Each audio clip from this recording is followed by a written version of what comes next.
coming up in the panel immediately preceding lunch are clearly germane.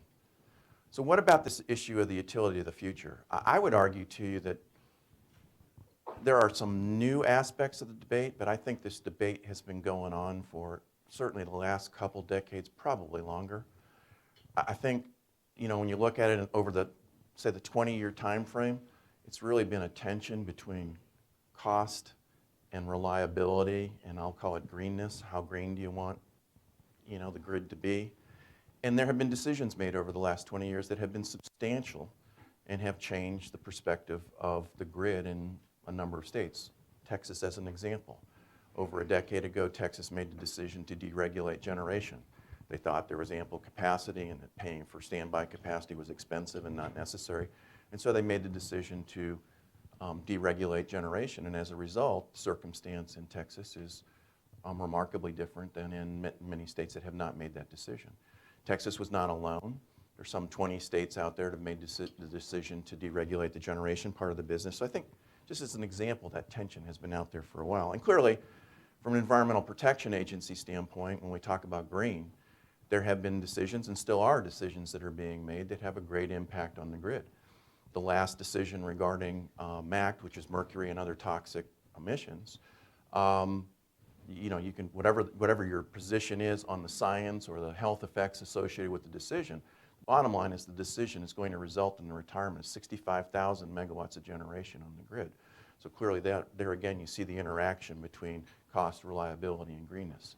I think though the debate that seems to be kind of populating these sorts of discussions lately adds about 3 more factors. And those factors include shale gas and what the advent of this phenomenally huge resource represent in terms of the grid. I think low load growth is another factor that's out there, and I'll talk a little bit more about that.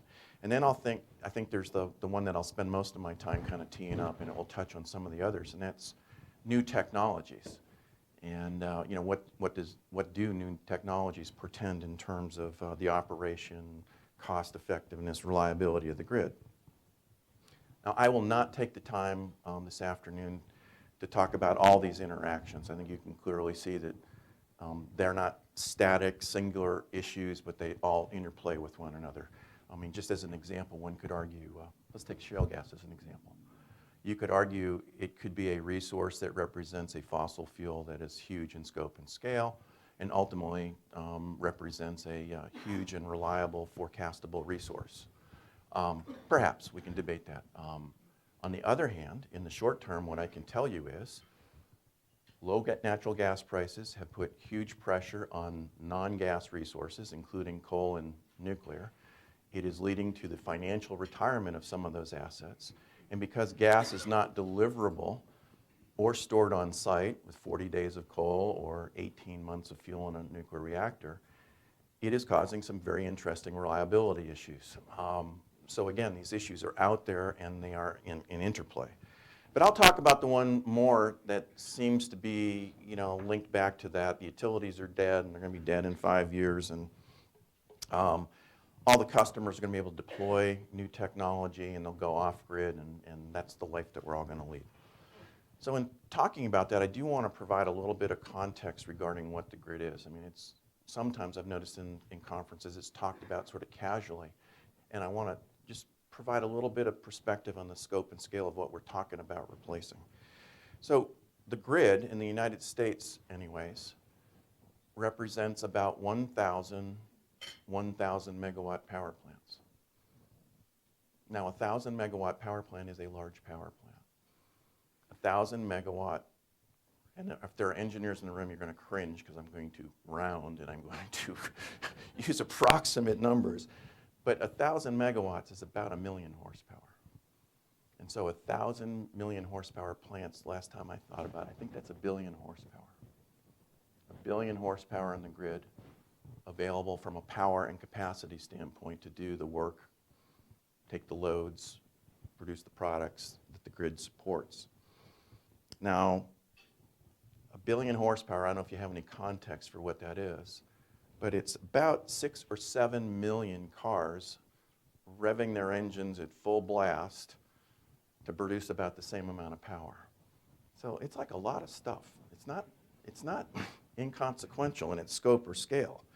And of course, that has to be available 24/7, and it has to be highly reliable. Now, from an energy standpoint, energy is related to, but different than capacity and power.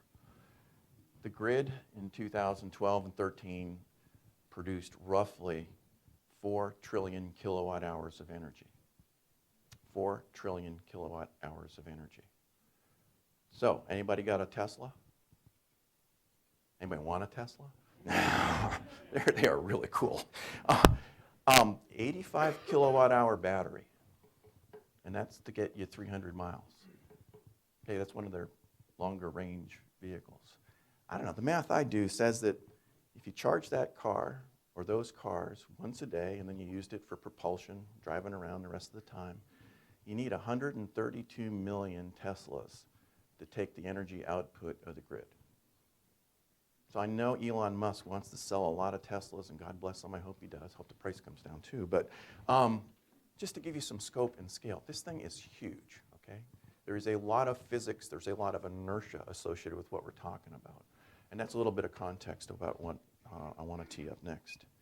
So to me, that tees up two key questions. One is, Bob, the utility executive, do you see any technologies out there that have the scope, scale, economics, deployability that could replace the grid? Second question is, if the first question has one answer, maybe no.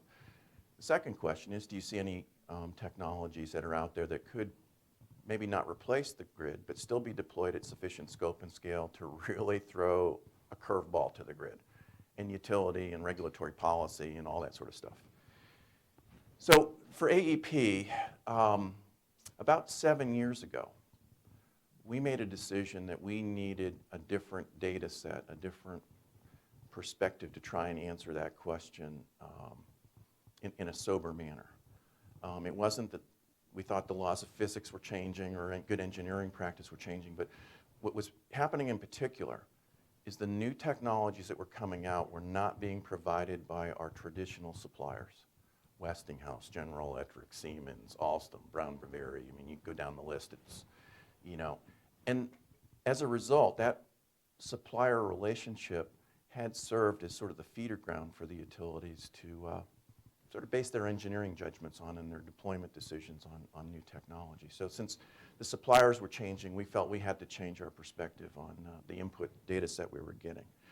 So we engaged McKinsey. Normally brings fear and trepidation to most industry executives, but McKinsey is a great strategic partner if you ask them the right questions and put them to work. We also took a financial position in a venture cap firm that was focused on energy. So why did we do that? I hope we get the next iPhone or the next iPad, but that's not the reason why we did this. We really did it to get a lens into what was going through a VC's mind in terms of looking at technologies that were out there in the laboratory, how they were making their way through the commercialization space or struggling to make their way to the commercialization space, and give us some insight into what's going on out there in the emerging technology world. And then, of course, we employ our traditional